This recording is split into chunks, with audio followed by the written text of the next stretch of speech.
Amy Morgan, the feature writer with the Marriage Initiative, and I am just delighted today to introduce Brenda and Gil Stuart. The Stuarts have helped more than 2,000 couples in 100 communities improve their relationships over these past 18 years. Gil has his master's degree in counseling from Multnomah University, as well as being a lay pastor. Brenda has a certification in transformational coaching from Western Seminary and leads a team building organization. Brenda and Gil drew from their own experiences blending their 7 now adult children to write Restored and Remarried in 2009. They've teamed up with Jeff Kemp at Families Northwest and connected with Family Life Blended leader Ron Deal. They present at Family Life Step Family Summits and Blended and Blessed events, as well as guest hosted Marriage Team Radio. The Stuarts are certified Prepare Enrich assessment trainers. Brenda and Gil, thank you so much for being here. Good morning. Good morning. Thanks for having us. Well, we are just so excited to hear about what you've been doing and your story. Can you tell us a little bit how you got started in this marriage world? Well, when we first got remarried, we found that there were far and few between resources. And so what we did find, we were encouraged to start kind of building some of our own. So in our own story, we kind of wrote ideas down, things that were challenges for us in the blended family journey, wrote them down, started sharing them with other people. Other people went, hey, this is good stuff. And it kind of grew from there. So that's kind of how we got started, was out of our own story and learning how to blend a family. Yeah. Well, and now as you have taught this material and you do a lot of work with couples, one-on-one, you have that kind of that dynamic duo approach, right? You being a counselor and Brenda being a coach. Could you talk about kind of how that works, about that, your philosophy and how you use that? Well, I think what's fun when we work with couples is they're getting the woman's perspective and the man's perspective, right? Which is huge. And then a husband, wife, obviously. And then as a coach, I'm all about what's happening now and results orientated. Okay, what's our plan? How are we going to do this?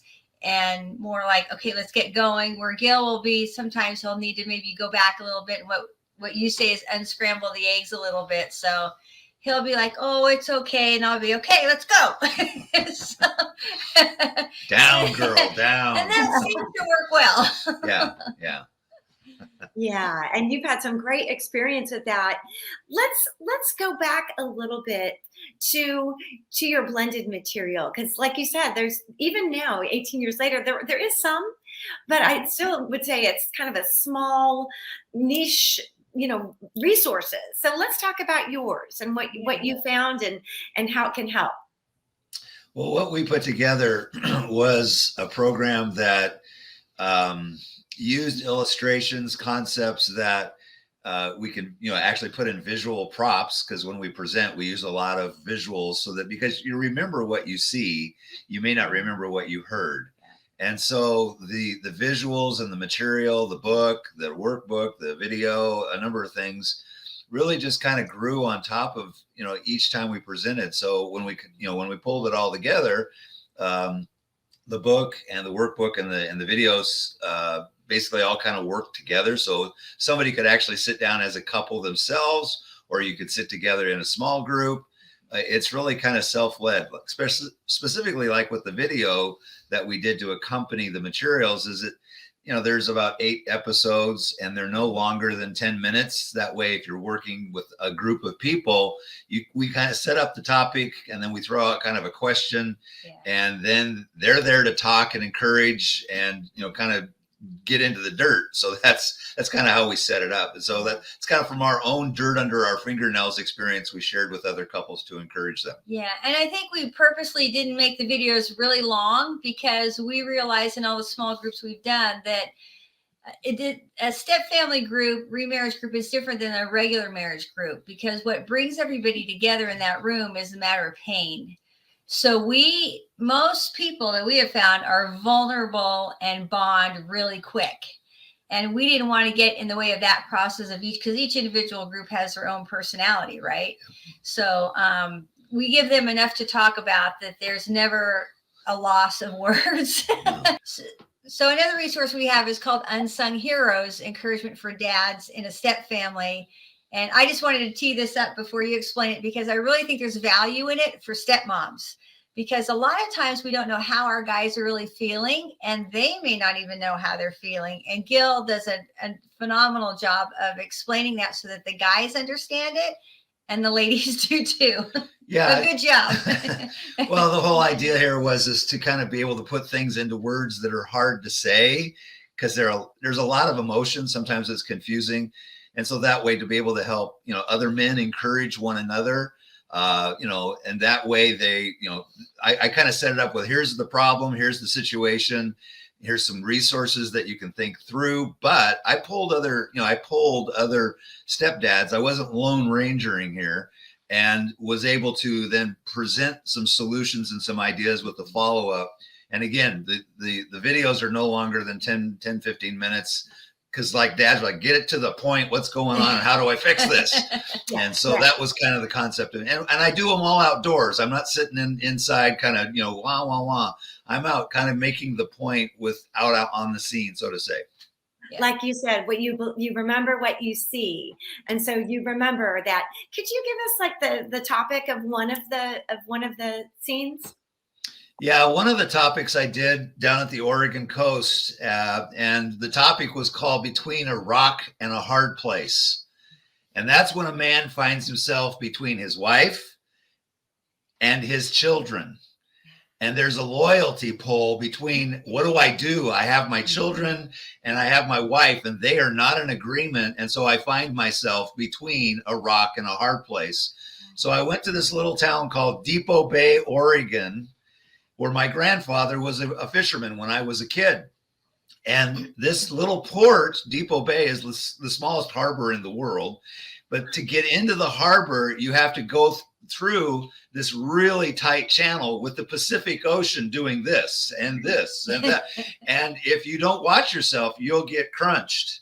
Yeah. Like a dad feels when he's between a rock and a hard place. Yeah. And so I give that illustration and kind of talk about some feedback and some solutions that they could possibly try, but they won't forget that scene of the rock and the hard place. Because if you don't watch what you're doing, you'll get crunched, and then things escalate here, which doesn't help the family or you as a guy.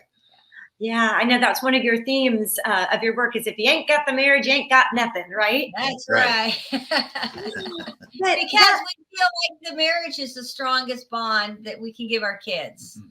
And they need to see what a strong marriage looks like, and a healthy marriage, because we want them to have that. Yeah. Well, and that's like just one of the things that is different in a blended family, in a step family situation. Let's talk a little bit more about that. What are some other differences that, that really make, like you had said, you think that you're going to get married and everything's going to be fine. The kids are going to be happy and it's going to be the Brady Bunch, but. Yeah. No. Some situations are easier than others, but what we had to experience compared to a first marriage is like in my first marriage, which was 19 years and Gil's was 24, we didn't have to worry about alimony, child support, parenting plans, who's going to get the kids when. Mm-hmm. Even now, my kids I had 3 boys, Gil had 4 kids. And even now during holidays, it still hurts that my guys have to go to spend time with their dad, which they need to do. And I support that. But there's always going to be a part of me that hurts because they're experiencing something that I'm not a part of in our family. And that's just part of the ongoing, I say the step family experience kind of just keeps on giving. A lot of good, a lot of fun and stuff, but there's still a thread of pain that will always be there. Yeah. I think the other thing that surprised me is that much to my dismay, I thought, this will be just kind of an easy gear up. Well, it wasn't that at all. It was like we stepped onto a moving train.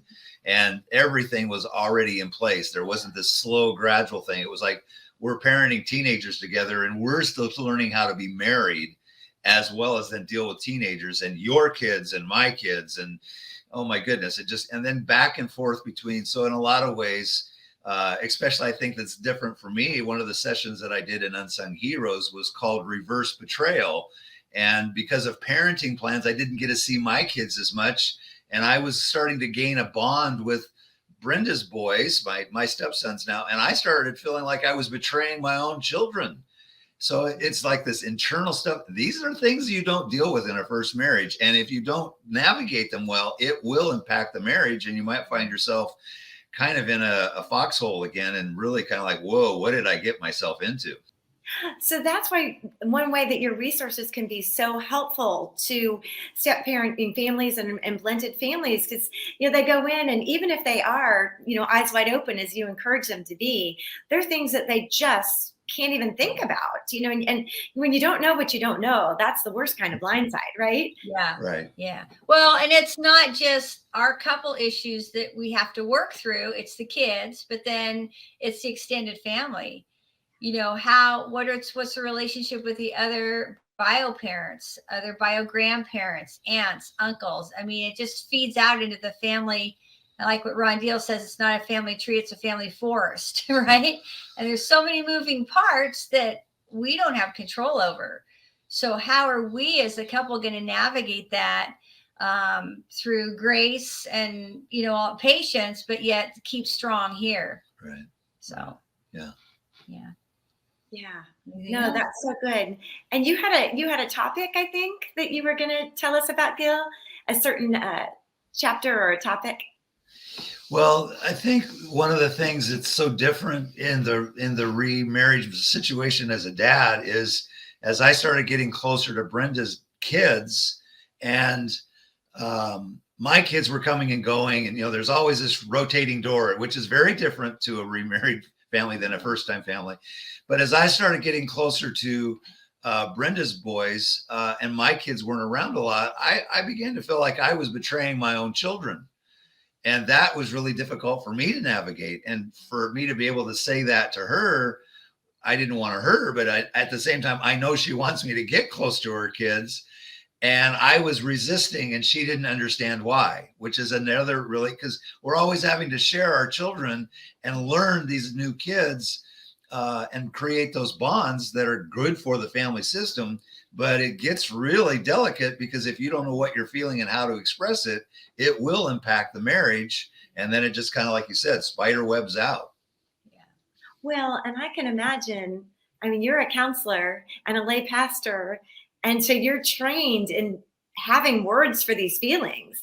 And if it was difficult for you, most guys really struggle with even the self-awareness with their feelings, much less how to express them.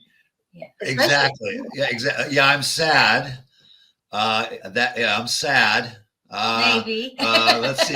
Yeah, you're right. And it's very difficult, because when a guy needs to open up, and if his wife is pushing too hard, he'll shut down. Yeah. And if he's really struggling, that's where the wives need to understand, hey, this is really important. It's a really big risk to open up and be vulnerable. Yeah. But we have found, especially in blended family world, that the more vulnerable, the more risk, but the more risk, the more vulnerability. And when you do that, the payoff is fantastic.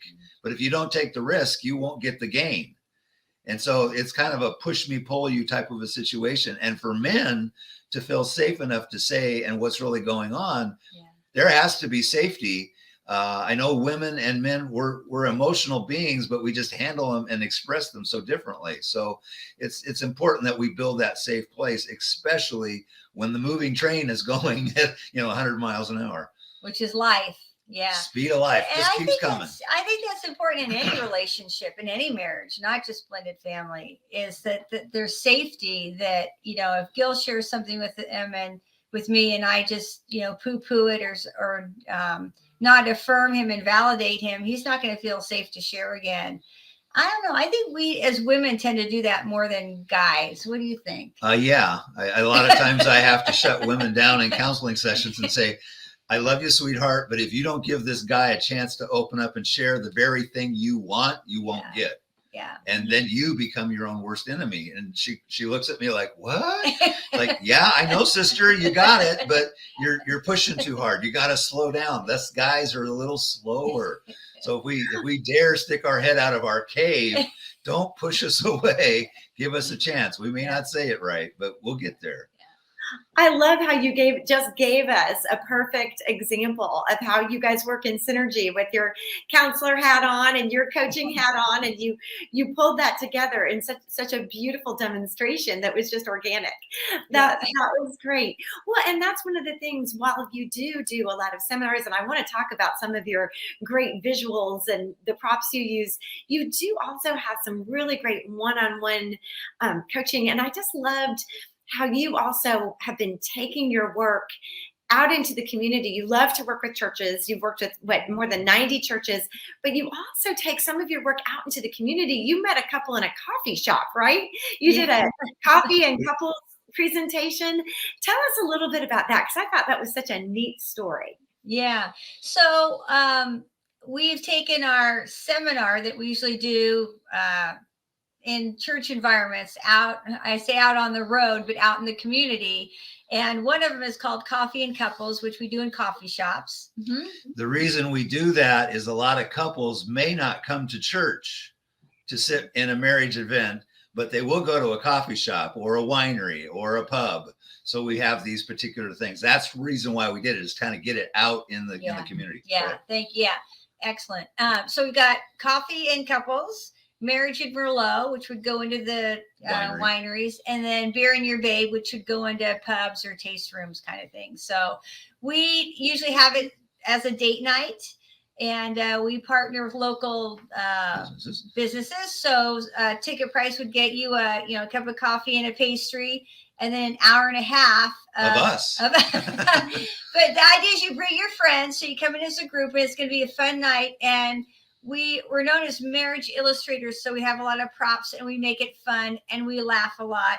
And in those environments, we keep things we don't go pretty deep, because that's not the place to do it. Right. We're not here to solve everybody's problems, but just to bring in awareness of how to have a healthy relationship. I would say we're not there to solve their problems. We're just there to point them out and start an argument. We like to start fights and then leave. That's great. Yeah. Well, maybe not there. In our seminars, we kind of, do there, but that. But so we had one of the Coffee and Couples. We had a really sweet couple come, and I think they were just engaged or were getting engaged. Yeah, they were dating and engaged. And they reached out to us, and it turned out that we did their premarital, and then Gil actually married them. Yeah. And they were becoming a step family. Yes. And, and it was just such a beautiful experience. They were very teachable and open, and I think they just had their first baby together a couple months ago. So that's kind of cool. I feel like they're almost our grandbabies. Yeah. I love that. I love how you really have, and you go in prayer and you go, but you go and then you really invested in the life of that couple, as well as, in the bigger seminars. Tell us, you said marriage illustrators. Tell us about some of your illustrations, because I thought they were so interesting. Well, one of the key illustrations that we use is a brick wall. Although they're not real bricks, they're kind of like the play block bricks. Yeah. And, they're collapsible, so we can take them anywhere. They've been all over the world with us. But we build this brick wall to say, hey, we need to get behind our wall. But when you think about walls that can build between a couple, they usually come between the couple. And we're trying to reframe the wall as something to protect us or unify us rather than divide us. So we use this brick wall, and we put these different words on the wall that represent a strong marriage. And then between each brick, we have another smaller brick that has the word safety on it, which holds it all together, like cement holds a wall together. And so it helps reduce conflict, or gives you a conflict skill or tool to say, hey, something's going on here. We need to get behind our wall, which means I have to have enough humility to say we need to get behind our wall. But we've had couples come and talk to us years later who go, that tool alone, we remember you as the wall people. And when we're having a problem, we say, get behind our wall. And then we turn into a team rather than adversaries. Yeah. And that blesses our heart because they don't remember us, but they remember the wall, and it saves them a lot of hassles to help them unify and build a strong marriage. And to realize that the problem is out there, and the wall is protecting us. So how are you going to deal with your kid, or how are you going to deal with the finances or whatever? When even first time marriages, it's like, how are we going to come up with a plan to attack that out there? Right. And so that's, it's been really cool. Somebody once said, "Oh yeah, you're the brick people," and we're like, okay. Well, and I love how you mentioned that your bricks are collapsible, because you do travel with them all over the world, and you took them on the road just recently all the way to Vietnam, right? Yeah. It was kind of cool to be able to take that concept and work with couples that were there as expats and there as business people. We were there to do a corporate training, some people that we had met in Cyprus earlier the year before, and were invited in to just kind of share around these principles, not only in marriage, but also in their business relationships. So it was really a neat privilege to go and do that. I'm not really much for Vietnamese food, but the scenery was great, and working with the people was fantastic. They were really cool. And the salted coffee was good. Oh, that sounds good. Coffee is always the right answer. Oh yeah. Well, and once again, you met a couple, right, that you kind of out in the community that you mentored and coached and counseled and had some great results. Yeah. She was actually from Ireland, and he was from Germany, and they just needed some encouragement and some kind of fine tuning. And they brought their little 1-year-old with them to one of our sessions. She was just adorable, and they were really they were teachable, and that is so important for any couple. That you need to have a soft heart to be teachable, to learn new skills. So they did it, and they put it to work. And we recently got an email from them that they're pregnant with baby number 2, and they said it's because of our work that we did with them. So that was so special. Oh my gosh! So now you're going to have an Irish grandchild. There you go. Oh. Yeah. Oh, well, it is. And you can just see the joy on your face when, although, thousands and thousands of couples have benefited from your resources, but even just in the one-on-one, how beautiful that is. Yeah. How motivating. Yeah. Yeah. We like the one-on-one. That's kind of getting down into the weeds with people. And I think it's an amazing thing to see God's work in people's hearts. I remember kind of having a short conversation years ago with Dennis Rainey after an interview with him, and kind of making that really clear that God gets the glory and we really just get to enjoy the adventure. So wherever the doors open, it's kind of like, just show up and then watch what God will do in our obedience, and use our story, because it's the concept in everyone's life. Don't waste your pain. God did not walk through something with you for you to kind of sit on it. Allow God to use your pain and your experiences. Just surrender it to him and allow him to just use you in your obedience, and just love on people the best you can. Because when we live loved, there's influence because of who we are and what God has done in us. And marriage is such a foundational example of that, because of the, guy, when we think about, guys, love your wife as Christ loved the church. And so, as we all know, God has a hard time sometimes loving the church as guys have a hard time loving our wives. But when we commit to that, especially in the blended family world, there's a lot of nuances that we didn't expect. There's a lot of marriage issues that are very similar, but there's different wrinkles to remarriage, and that takes some extra help. Well, I'm glad that you brought that up, because I think we'd be remiss if we didn't mention that not all marriages come through divorce. Sometimes there's a death. There's another reason, and that's kind of a different wrinkle, but yet part of two sides of the same coin. But no matter what, there's still a pain point, right? Right. Exactly. Yeah. Exactly. Yeah. Well, and I think for a lot of couples who, they entered the marriage through death, there are memories. We refer to them as the phantom of the marriage before. Not that it's a ghost or scary, but those things kind of stick around, and sometimes they can be good, and sometimes they can really get in the way of what we're moving toward.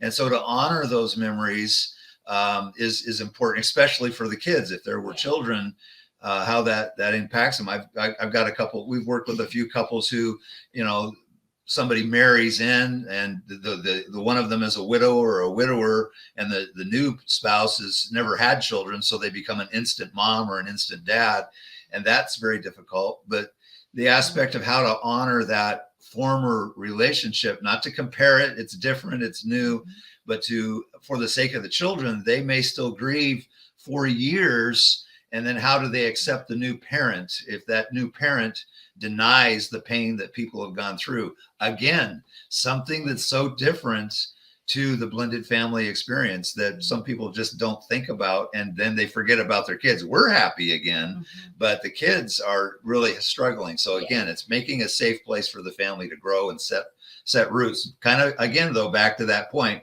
if you ain't got the marriage, you ain't got nothing. Yeah. And to get behind that wall together. Yeah. So important. Anything else that is particularly comes to mind in particular with the blended family that something really to know, or maybe another conflict resolution skill? Anything else that you really like to make sure our marriage champions know about you? Yeah. One other point, kind of connected with the coming into a remarriage, because of death or divorce. But I think one of the hardest ways to enter into a blended family is if you've never been married and never had kids. So if you've been a single, guy or gal, and you enter into this, that is really, I think that's one of the toughest types of starting a step family, because you've never been married before. That's one. Right? And you've never had kids before. That's two. So you're all at once trying to learn how to be married and be a mom or dad. That's three. Yeah. So that's hard. There's just different challenges, on that too, which can all be overcome. It's just, once again, how teachable is the couple to soften, and you have to be able to look at things in a couple different ways, not just your way. And when people get that, then they're good. It helps. Yeah. It helps. I think, Gil, even as you're laughing, it reminds me that you recommend a sense of humor. Yeah. There's a little acronym that we use. It's actually one of the words that we put on the wall for people to have as part of the qualities of a strong marriage and a strong wall. And the acronym is the word SURF. SURF, SURF. Which is servant's attitude, unity, respect, and then F for flexibility, because there's another beatitude in the Bible that most people don't know, and that goes like this: blessed are the flexible, because they won't snap. That's a good one. That's a good one to remember for all of us. Yeah, but especially in a step family, because you've got to be able to flex, and everyone's going to benefit. I mean, you still keep your ideals and your, the foundation, but you've got to be flexible. Yeah. Totally. If you don't, you will snap. But you guys are such a wonderful example too, in with your resources and your material, but and the way you present it, through, whether it's through family life or through your own seminars and churches, but you're such a living testimony, and the joy that you have as you speak of the work you do, and just the way you interact together. It's just really just uplifting. So thank you so much. Thank you very much. It's been really a treat to get to talk to you.